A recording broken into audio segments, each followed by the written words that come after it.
आणि तुमचं माझ्या चॅनलमध्ये तुमचं एकदा पुन्हा स्वागत आहे. आणि आम्ही आसान सामाजिक सेवाभावी संस्था हे आमचं एक छोटंसं NGO आहे आणि त्या NGO तर्फे आम्ही नेहमी काही ना काहीतरी उपक्रम राबवत असतो.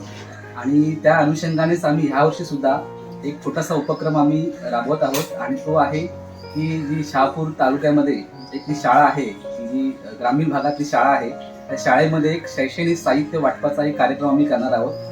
आणि माझे सगळे फाउंडेशनचे मेंबर्स आहेत आणि ते आम्ही सगळे शाळकरी मित्र आहोत, शाळकरी सवंगडी आहोत. आणि त्यांनी आमची छोटी संकल्पना होती आणि ती आम्ही साकारली आहे आणि तसंच त्याच अनुषंगाने आम्ही हा एक कार्यक्रम करणार आहोत. तर आता आम्ही शहापूरला जातोय, तर सगळे साहित्य वगैरे आम्ही साहित्य खाऊ वाटप आहे आणि काही शैक्षणिक वह्या पुस्तकं आहेत असे द्यायचं आहे शाळेत जाऊन आम्हाला. तर आम्ही आता आदेश आमचा नांदेड घरी आहोत, तर तिथून आम्ही जाणार आहोत आणि शहापूरला जायला 1.5 तासाचा प्रवास आहे आणि शाळेत जाऊन मग आम्ही ते कार्यक्रम करणार आहोत. तर पुढचा प्रवास तुम्हाला मी या माध्यमातून दाखवेन. तर आदेश इंग्लिश तुमचं काय जस्ट आता मस्त नारायणगाव, शहापूर तालुक्यातील नारायणगाव ही एक शाळा आहे. तिथे जवळजवळ 100च्या आसपास असे विद्यार्थी आहेत आणि म्हणजे आम्ही दरवर्षी करतो. याच्या आदल्या वर्षी आम्ही एक आदिवासी वडीवरती केला होता तिकडे शहापूरमध्ये, त्यानंतर नांदवी आदिवासी वडीवरती केला होता. तर खूप साऱ्या मित्रांच्या सहकार्याने आम्ही पैसे वगैरे गोळा करतो.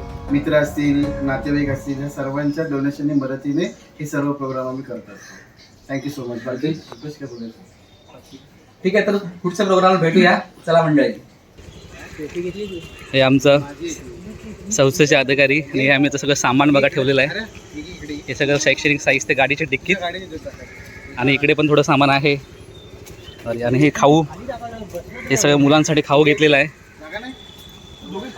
आता आम्ही तो निघतोय आणि शहापूरला मित्रांना भेटूया आपण.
एक बटन तुटलेला असायचा, कॉलर कधी खराब झालेली असायची. हे आम्ही तुमच्यासारखं सेम. आणि आम्ही सुद्धा म्हणजे माझं गाव रायगड जिल्ह्यामध्येच आहे आणि शाळा आमची ग्रामीण शाळा सेम तुमच्यासारखीच आहे. आणि आमचं गाव हे जवळपास 6 ते 7 किलोमीटर शाळेपासून होतं. म्हणजे आम्ही 6 ते 7 किलोमीटर चालत शाळेमध्ये यायचो, शिक्षण घ्यायचो दिवसभर. पुन्हा संध्याकाळी 5 वाजता शाळा सुटल्यानंतर 6 किलोमीटर पुढे चालत गावी जायचो. आणि चालत म्हणजे कसं असे रोडनी नाही की आरामात रोडनी रिक्षाने. तुम्हाला पुढे जायचं तर तुम्हाला अभ्यास करायचा लागेल. अभ्यास करायला लागेल तर अभ्यासासाठी सगळ्यात मेन म्हणजे काय, अभ्यास तुम्हाला करायला लागेल. पण काय करायला लागेल, सर्व लक्ष एकत्र करायला लागेल. जेव्हा पण तुम्ही सर्व लक्ष आपलं एकत्र करतात तेव्हाच तुम्ही त्या जे आपण वाचत असतो किंवा ज्याच्याकडे आपण केंद्र करतो, ज्याच्याकडे लक्ष देतो ते लक्ष आपलं पूर्ण होते. तर लक्ष संदर्भातच एक कहाणी आहे, हे तुम्हाला. ही शिस्त सर्वांच्या अंगी येणं फार गरजेचं आहे. आज आपण बघतोय जगाच्या पातळीवरती आपला देश सुद्धा पुढे चाललाय आणि कुठेतरी आपण पुढे मागे राहतोय. ओके, आता रस्ते चांगले झाले, सगळ्या सुख सुविधा आल्या, तर या मागे राहण्याचं कारण एक शिस्त. मग तुम्हाला सोडेल. व्यसनाला कोण पकडतं? वाईट सवयीला कोण पकडतं? अभ्यासाचा कंटाळा कोण करतो? माणूस म्हणजे कोण? तुम्ही. कळलं तुम्हाला? म्हणजे कंटाळा आलाय, मला करायचं नाही, मला काय विसरलो किंवा मला हे जमलंच नाही.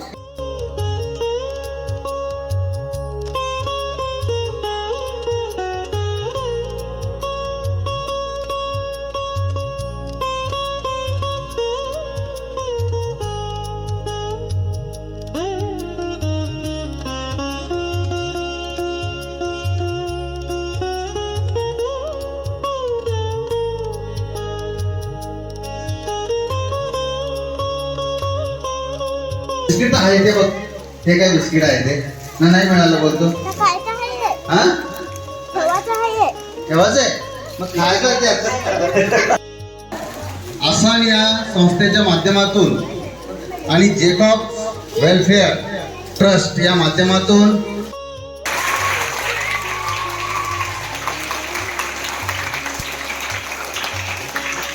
वडिलांना सांगितलं होतं माझ्याकडे कंपास पेटी नाहीये, वया नाहीये. ते म्हणाले पगार होते, पैसे मिळले केव्हा तुला आणतो. पण अशा काही मंडळींनी आम्हाला साहित्य आणून दिलं, त्यासाठी आम्ही त्यांचे आभारी पाहायला मिळतो आम्हाला. आणि एक प्रकारे त्यांच्या शैक्षणिक कार्यामध्ये अडथळा निर्माण होत असतो, परंतु ही गरज ओळखून आवश्यक असं विद्यार्थ्यांना आवश्यक असणारच साहित्य या विद्यार्थ्यांना मिळाल्यामुळे त्यांच्या चेहऱ्यावर सुद्धा अतिशय आनंदाची झळाळी आपण या ठिकाणी पाहत आहोत.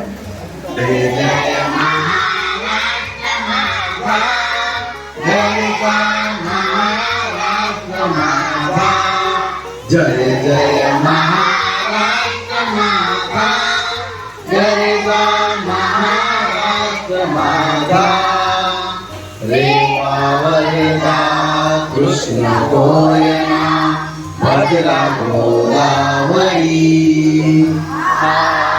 रे वावरला कृष्ण गोयना भद्रा गोदावरी.